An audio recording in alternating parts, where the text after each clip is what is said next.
Bismillahirrahmanirrahim. In today's lecture we are going to study about the art of history taking. तो इसके अंदर कौन कौन सी चीज़ें हैं जो कि हिस्ट्री टेकिंग के दौरान हमें कंसिडर करनी चाहिए, बिकॉज़ इट्स वेरी इंपॉर्टेंट कि एक हिस्ट्री को इफ़ेक्टिव बनाने के लिए और ताकि आपको एक थॉरो एग्जामिनेशन आप कर सकें पेशेंट की, इट्स वेरी इंपॉर्टेंट कि आप हिस्ट्री टेकिंग बहुत अच्छी करें. First of all you have to dress properly and approach from the right side, जो बेसिक रूल्स होते हैं. एंड देन हिस्ट्री टेकिंग में introduce yourself and take consent. Then सबसे इंपॉर्टेंट ये होता है कि सबसे पहले आपने इंट्रोड्यूस कराना होता है अपने आप को और आपने कंसेंट लेनी होती है पेशेंट से. उसके बाद पेशेंट का इंट्रोडक्शन होता है जिसमें आप नेम, फादर नेम और हस्बैंड नेम उसको मेंशन करते हैं, age of the patient, gender of the patient, marital status क्या है, रिलीजन क्या है, रेजिडेंस क्या है, ऑक्यूपेशन क्या है, डेट ऑफ़ एडमिशन क्या है एंड मोड ऑफ़ एडमिशन. और जो मोड ऑफ़ एडमिशन है उसमें आप या तो आप मेंशन करेंगे इमरजेंसी से और या ओपीडी से, जो है अगर वो पेशेंट जहाँ से यानी कि रेफ़र होके आया है वार्ड के अंदर तो उसके अकॉर्डिंगली आप मेंशन करेंगे.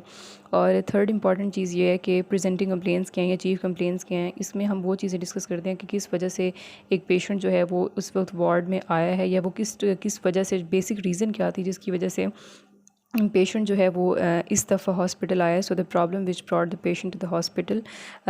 और इसके अलावा है कि what should be the problem that brought the patient to the hospital. ये इसमें सबसे इंपॉर्टेंट होता है. इसमें हमने किसी भी तरह की मेडिकल टर्मिनोलॉजीज़ यूज़ नहीं करनी होती. एज सच जैसे पेशेंट बता रहा होता है उसी को फॉलो करते हुए हमने प्रेजेंटिंग कंप्लेंट्स जो हैं उनको लेना होता है. और मेडिकल टर्मिनोलॉजीज़ का जो है वो इसमें हम बिल्कुल भी यूज़ नहीं करते, बिकॉज़ ये हम वो लिख रहे होते हैं जो कि पेशेंट हमें बता रहा होता है और ये हमने पेशेंट की लैंग्वेज में लिखना होता है. And it should be objective. Objective statement का क्या मतलब है कि इट शुड बी मीनिंगफुल, और पेशेंट आपको जैसे जैसे बता रहा होता है आपने उसी के अकॉर्डिंगली उसी की लैंग्वेज में, पेशेंट्स ऑन लैंग्वेज में आपने पूरी हिस्ट्री जो है उसको लिखना होता है. अगर आपको प्रेजेंटिंग कंप्लेंट्स एक से ज़्यादा हैं तो आप उसको क्रोनोलॉजिकल ऑर्डर में लिखते हैं. क्रोनोलॉजिकल ऑर्डर का कॉन्सेप्ट क्या है कि जो कंप्लेंट्स पहले हुई थी कितना टाइम पहले, फॉर एग्जांपल अगर फ़ीवर हुआ है तो अगर उसमें हम देखेंगे कि उसकी प्रोग्रेशन किस तरह से हुई है, उसका ड्यूरेशन क्या है, वो कितने टाइम पहले हुआ. और इसी तरह से अगर वोमिटिंग इंड्यूस हुई थी इस ड्यूरेशन में तो उसको भी देखेंगे. और क्रोनोलॉजिकल ऑर्डर में मेंशन करना चीज़ों को बहुत ज़्यादा इंपॉर्टेंट होता है, बिकॉज़ इसके थ्रू जो है वो आपको डायग्नोसिस बनाने में भी काफ़ी हेल्प होती है. Then we have to study about history of the presenting complaints क्या, जिसको आप एब्रीवेशन में HOPC लिखते हैं. Elaborate every presenting complain in patient's word. For example अगर पेन है तो उसमें हम सबसे पहले साइट ऑफ पेन को मेंशन करेंगे, ठीक है. ड्यूरेशन को, उसका प्रोग्रेशन क्या है, फिर मोड ऑफ ऑनसेट क्या है, या ग्रेजुअल ऑनसेट है या फिर सडन ऑनसेट है.